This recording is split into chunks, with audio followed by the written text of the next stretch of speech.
this is my great pleasure and delight to introduce a gentleman that has once again shown great leadership in turning this idea into a world-class reality event. Every speaker you will hear is a world-class person in their field of expertise, locally and coming from other places. Dr. John Cooke is a masterful scientist and clinician. I was just so privileged to be able to recruit him from a great place that you've heard of, Stanford, at the Stanford Medical Center. He was in a leadership position, and somehow we figured out a way to bring him over here. It had a lot to do with basketball, and the fact that our chemistry is essentially clicked, if I may say so, and it has been just a tremendous privilege to have him here. Where he serves not only as the chairman of the Department of Cardiovascular Sciences, but also as a member of the board here at the Houston Methodist Research Institute. Dr. Cooke's training and prior practice include some of the most famous places in the world. Try Mayo Clinic, try Harvard. So it is that caliber. It is everybody in the world got jealous when they heard that we were able to recruit Dr. Cooke to Houston Methodist to carry on the legacy and to expand the legacy of Dr. DeBakey. So without further ado, John, thanks so much for this. I'm delighted to turn it over to you, ladies and gentlemen, and Mr. Blanco.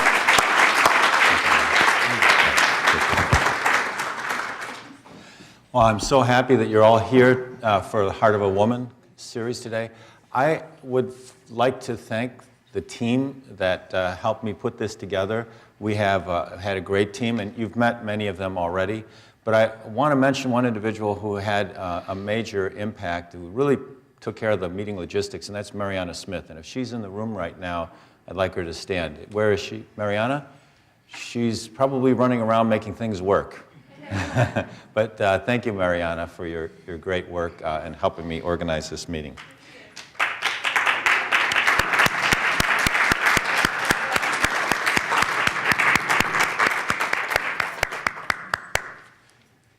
So why don't we go ahead and get started with the program. I'm going to start off by talking about why did she have a heart attack? What causes heart attacks? So if I could have the next slide, please. So this is the problem that we're going to be talking about today, the epidemic of heart disease in women.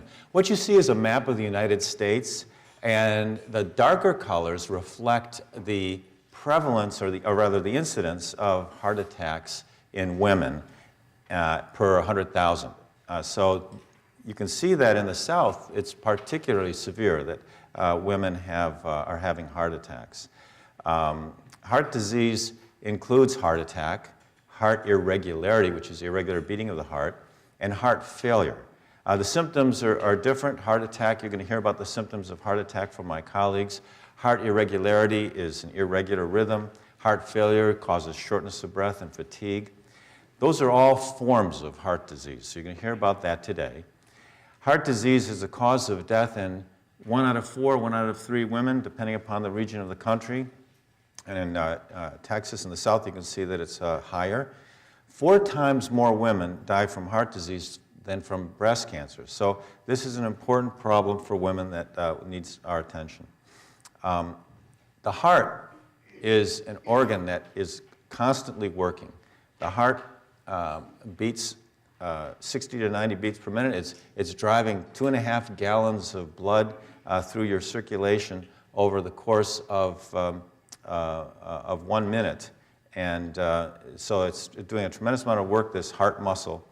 And the blood, as you can see in red, is driven out of the left side of the ventricle through the body, and then it goes into the capillaries, which supply the nutrition for the heart, and back to the veins and to the right side of the heart to get pumped to the lungs to be oxygenated.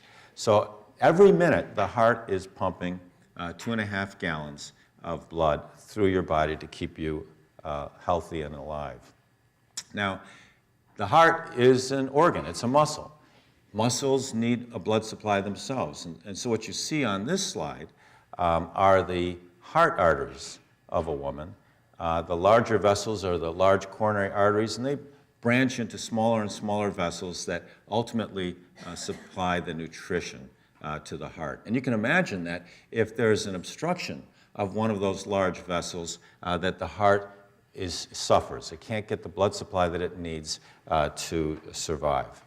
And that's what causes a heart attack, is the reduction in blood flow through those coronary arteries, heart arteries. So what causes this problem?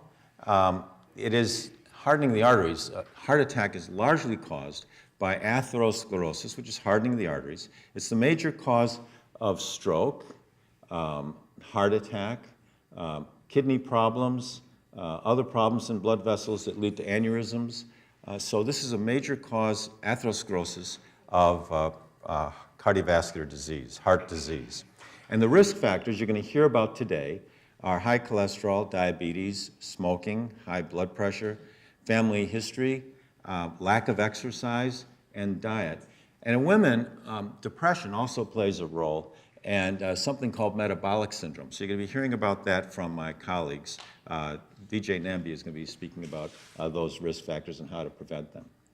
Now, heart disease, heart attack, starts with inflammation. It starts with inflammation and it ends with inflammation. What you're seeing is white blood cells sticking to the vessel, the surface of the heart vessel, and actually going into the vessel, and that is under the influence of high cholesterol or diabetes. The high cholesterol, or the blood sugar gets into the vessel, and these white blood cells are attracted by that cholesterol and that blood sugar. So they actually invade the vessel. They're going after something they perceive as foreign. The foreign body is cholesterol. It doesn't belong there in its oxidized form. The glucose, high levels of glucose, which binds to proteins, those are recognized as being different from self. And what happens is that the white blood cells do their job. They're scavenging the extra lipid that's in the vessel, or the advanced the sugar proteins that occur in the blood vessel if someone's diabetic. And they get swollen like this. They become something called foam cells. Now, if you treat your cholesterol, if you treat your diabetes, then these cells will leave at some point. But if you continue to have a high cholesterol or high blood sugar, they stay in the vessel, doing their job, absorbing cholesterol. And then collections of these foam cells, they're called foam cells because of their appearance, form the first lesion that's visible in the heart arteries. This is called fatty streaks, because that's what they are. They're basically collections of these foam cells that are filled with cholesterol, and they form these disturbances, these kind of blisters on the vessel wall. They're filled with lipid. They tend to occur at bends and branches and bifurcations of blood vessels because of the disturbance of flow in those areas. This is what they look like on a high power view, these fatty streaks. And you can see how they're distorting the nice surface of the endothelium of the lining of the vessel. The lining of the vessel should be like it is here, nice and pristine and smooth. These are making it look a little bumpy, right?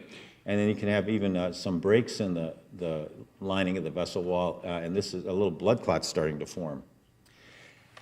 These, if you don't get your risk factors treated, these blisters will grow, and they'll become these complex, what we call complex plaques, that are filled with lipid, basically filled with cholesterol, filled with these sugar proteins and other debris, cell debris, that causes the lesion. And over time, this can narrow the lumen of the vessel. This is where the blood is flowing, but you can see that there's the normal vessel would be, the lumen would be much larger. This is narrowed now because of the obstruction.